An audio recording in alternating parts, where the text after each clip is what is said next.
Praise the lord అండి. ఈరోజు దేవుడు ఒక మంచి వాగ్దానాన్ని మనకిస్తూ ఉన్నాడు. అదేంటంటే సామెతల గ్రంథము 6వ అధ్యాయం 6వ వచనం. సోమరి చీమల యొద్దకు వెళ్ళుము, వాటి నడతలను కనిపెట్టి జ్ఞానము తెచ్చుకొనుము అని దేవుని వాక్యము సెలవిస్తుంది. వాటి నడతలు కనిపెట్టి జ్ఞానము తెచ్చుకొనుము. ఇవి నేను చెప్తున్న మాటలు కాదండి, బైబిల్లో ఉన్న మాటలే నేను చెప్తూ ఉన్నాను. సోమరులు ఎలా ఉంటారంటే పనులు చేసుకోకుండా ఎప్పుడు నిద్రపోవడానికి ఇష్టపడతా ఉంటారు. ఇక్కడ బైబిల్లో రాయబడింది సామెతలు 6:10లో ఏమనుందంటే, సోమరి ఎంతకాలము నీవు పడుకొని ఉందువు, ఎంతకాలము నీవు నిద్రించెదవు, ఎంతకాలము ఇంకా కొంచెము కునికెదను అని నీవు చేతులు ముడుచుకొని పడుకొని ఉంటావు. సోమరి మీదకి, అలాంటి వారి మీదకి హఠాత్తుగా దారిద్ర్యము వచ్చును అని వాక్యము సెలవిస్తుంది. అలాగా సోమరులు వలె ఉండే వాళ్ళ మీదకి హఠాత్తుగా దరిద్ర్యము రానున్నది. అలాంటి దరిద్రము నీ మీదకి రాకుండా ఉండాలంటే నువ్వు ఏం చేయాలి? సోమరి వలె ఉండకూడదు. ఎప్పుడు నిద్రపోతుగాను తిండిపోతుగాను ఉండకుండా కష్టపడి పని చేసేవాడిగా నువ్వు ఉండాలి. కష్టపడి పని చేసే ఆమెగా నువ్వు ఉండాలి.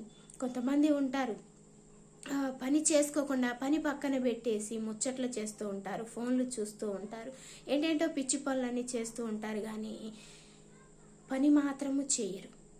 నీవు ఒక జాబ్ చేస్తున్నప్పుడు ఆ జాబులో కొంచెం కష్టమైనా పర్లేదు, నువ్వు నీకు అప్పచెప్పిన ఆ పనిని నమ్మకంగా నీవు చేసినట్లయితే దరిద్రము నీవు పొందుకోకుండా ఉంటావు. ఇంకొంతమంది ఉంటారు, జాబ్ చేస్తారు, చాలా కష్టపడుతూ ఉంటారు, అది పొలం పని కావచ్చు, జాబే కావచ్చు, ఏదైనా కావచ్చు, కానీ కష్టపడ్డ కష్టం అంతా కూడా వృధాగా ఖర్చు పెట్టి అప్పులు పాలవుతూ ఉంటారు.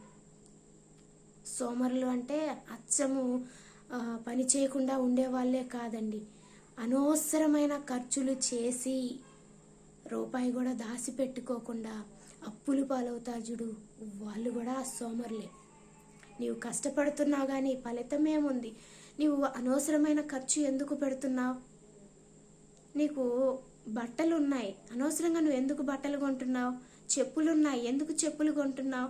అవసరం లేని వస్తువులన్నీ ఎందుకు ఇంట్లో కొనిపెట్టుకుంటున్నావు? అది నీ శాలరీ సరిపోక కూడా ఇంకా ఇన్స్టాల్మెంట్లో తీసుకుంటూ ఉంటారు. ఇది దేవుని చిత్తము కాదు, ఇది దేవునికి అసహ్యం అనే పని. నీకు కలిగి ఉన్న దాంట్లోనే తృప్తిగా జీవించాలి. మొదట నీవు సోమరి వలె ఉండకుండా పని చేసేవాడిగా ఉండాలి. నీవు పని చేసి సంపాదించిన దానిని వృధాగా ఖర్చు చేయకుండా దాచుకొని దేవుడు ఇస్తూ ఉన్న ఆశీర్వాదాన్ని భద్రము చేసుకునేవాడిగా ఉండాలి. వృధాగా ఖర్చు పెట్టేవారిగా ఉన్నామాకండి. కొంతమందికి లక్షల శాలరీలు వస్తుంటాయి, కానీ అవి కూడా సరిపోక ఇంకా అప్పులు చేస్తూ ఉంటారు. ఆ అప్పులు తీర్చుకోలేక అల్లాడిపోతూ ఉంటారు. దయచేసి ఇలాగా అవసరం లేని ఖర్చులు చేయకండి, వృధాగా డబ్బులు వేస్ట్ చేయకండి. దానివల్ల నీ మీదకి దరిద్రం వస్తుంది. నీవు కష్టపడ్డ కష్టం అంతా కూడా నీ చేతులారా నువ్వే వేస్ట్ ఖర్చులు పెట్టి పాడు చేసుకొని అప్పులు పాలవుతున్నావు, తర్వాత ఇబ్బందులు పాలవుతున్నావు. ఇది దేవుని చిత్తము కాదు, దయచేసి గ్రహించండి. ఇక్కడ దేవుని వాక్యము సెలవిస్తుంది, నీవు సోమరుల వలె ఉండకూడదు అని. నువ్వు సోమరి వలె ఈరోజు నువ్వు సోమరి వలె ఉండకపోవచ్చు, కానీ నీవు కష్టపడ్డ ఆ కష్టాన్ని కూడా దాచుకోకుండా వృధాగా ఖర్చు పెట్టే వాళ్ళు కూడా సోమరులతో సమానమే. దయచేసి జ్ఞాపకము చేసుకోండి, దేవుని వాక్యానుసారంగా జీవించండి. వాక్యాన్ని చదివినట్లయితే నువ్వు ఎలా జీవించాలి అనేది వాక్యము నీకు కంపల్సరీ నేర్పిస్తూ ఉంటుంది. దేవుడు వాక్యము ద్వారాగా నీతో మాట్లాడుతూ ఉంటాడు. దయచేసి ప్రతి ఒక్కరు కూడా సోమరుల వలె ఉండకుండా, కష్టపడ్డ కష్టాన్ని వృధా చేసేవారిగా ఉండకుండా భద్రము చేసుకొని దేవుడు ఇచ్చిన ఆశీర్వాదాన్ని కాపాడుకొని నిలబెట్టుకునే వారిగా ఉండండి. దేవుడు మిమ్మల్ని దీవించునుగాక. Praise the lord. God bless you.